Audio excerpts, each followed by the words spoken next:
Today on Jimbo Vision, Hail Caesar. Hello, the Coen brothers. What are they Coen on about this time?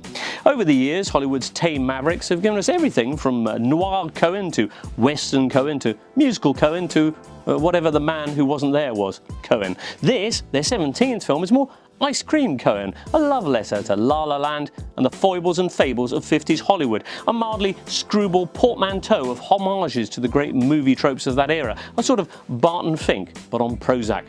There's a little bit of western, a little aquatic flick, a Gene Kelly dance number, and some society picture. Come, join me on the divan.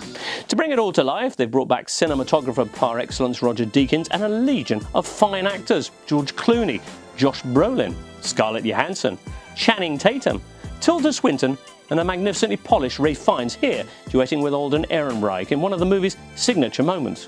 Would that it were so simple. Would that it were so simple.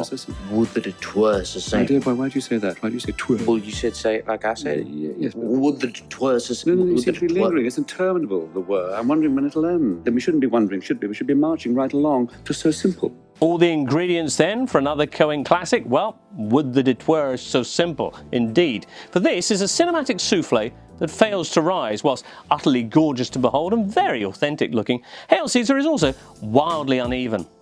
Now, the film was originally intended as the third in their numbskull trilogy with George Clooney, after Oh Brother Where Art Thou and Intolerable Cruelty. But while Clooney's goofy term certainly keeps up his end of the bargain, the brothers have shifted their focus to Eddie Mannix, played by Josh Brolin, the studio chief of production, and the many off-screen dramas that he faces. A knocked-up actress, a miscast cowpoke, and above all, a kidnapped movie star. Yes, another kidnapping. Now I know, mind the spoilers and all that, but trust me, nothing can matter less in this film than the plot details, which feel like they're there, really, only as an excuse to stage another of the Coen's set pieces.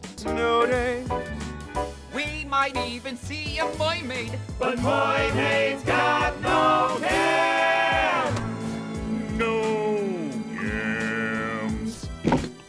In fact, Hail Caesar feels a little bit wall-to-wall MacGuffin, a collection of scenes that they were looking for a reason to do.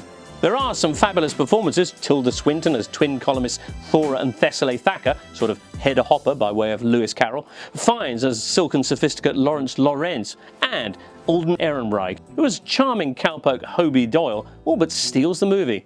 Josh Brolin's Mannix, though, is the centrepiece of it all, the one character with a real human dimension, wrestling with the merits of a life spent making movies, and the speech he delivers to Clooney's feeble-minded Devo sounds remarkably like the Coen's own meditation on the subject. Wait. You're gonna do it because you're an actor, and that's what you do.